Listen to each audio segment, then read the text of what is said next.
TTD board member BJP నేత భాను ప్రకాష్ రెడ్డి తిరుమల శ్రీవారిని దర్శించుకున్నారు. ఈ రోజు ఉదయం నైవేద్య విరామ సమయంలో స్వామివారిని దర్శించుకుని మొక్కులు చెల్లించుకున్నారు. దర్శనం అనంతరం ఆయనకు ఆలయ అధికారులు తీర్థ ప్రసాదాలు అందజేయగా పండితులు ఆశీర్వచనాలు అందజేశారు. అలిపిరి సమీపంలో ప్రైవేట్ హోటల్ కోసం కేటాయించిన 35 ఎకరాల భూమిని ప్రభుత్వం తిరిగి తీసుకుంటుందని ముఖ్యమంత్రి చంద్రబాబు ప్రకటించడంపై సంతోషం వ్యక్తం చేశారు. తిరుమల కొండల పరిసరాల్లో కమర్షియల్ నిర్మాణాలు కట్టకుండా ఆధ్యాత్మిక వాతావరణం పెంపొందించే చర్యలు చేపట్టినట్టు తెలిపారు. నిన్న తిరుమలకు విచ్చేసినటువంటి రాష్ట్ర ముఖ్యమంత్రి వర్యులు నారా చంద్రబాబు నాయుడు గారు తిరుపతిలో స్వామివారి పాదాల చెందుతున్నటువంటి ముంతాజ్ హోటల్స్ అనుమతులు రద్దు చేయడాన్ని మేము స్వాగతిస్తున్నాం. ఇది ఒక శుభ పరిణామంగా మేము భావిస్తున్నాం.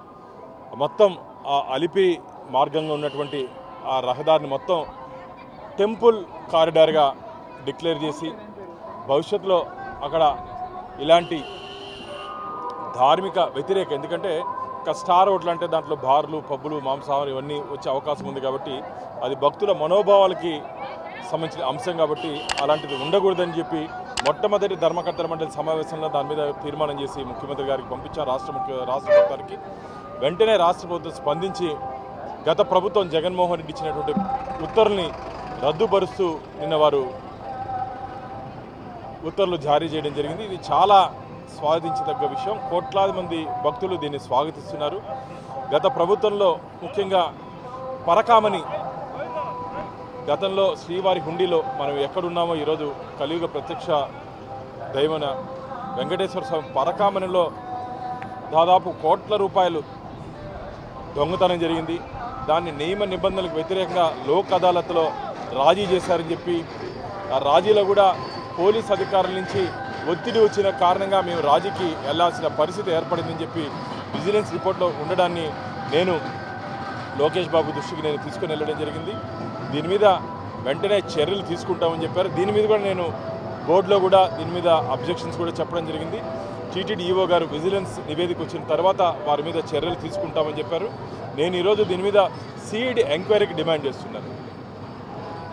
తిరుమలలో పరకామనిలో జరిగినటువంటి అవకతవకల మీద పరకామనిలో 100 కోట్ల రూపాయలు పైచులకు ఈ విదేశీ నోట్లని దొంగలించారు.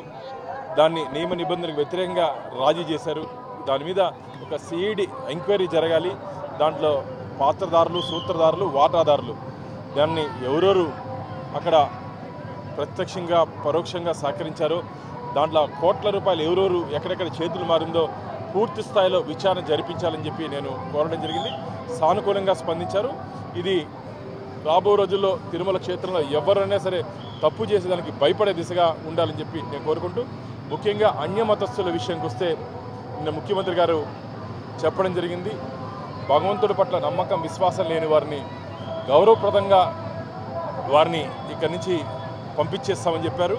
అది కూడా చాలా స్వాగతించదగ్గ విషయం. ఎందుకంటే స్వామివారి దగ్గర జీతం తీసుకుంటూ స్వామివారి ఉప్పు తింటూ ఇక్కడ స్వామివారి ప్రసాదము హారతి ముట్టని వారు మాకు అవసరం లేదు.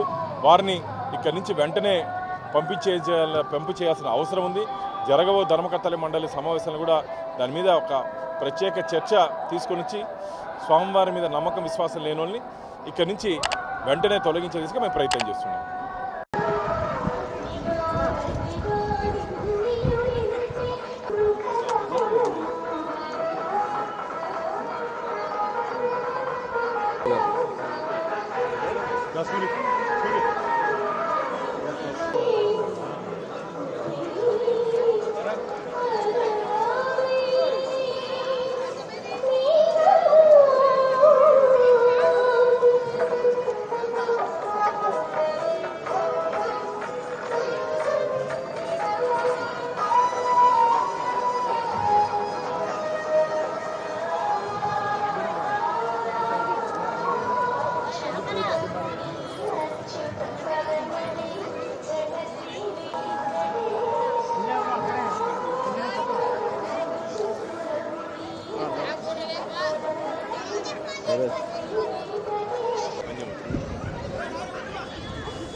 బలం రోజు ఇట్లా ఉంటుంది వాతావరణం.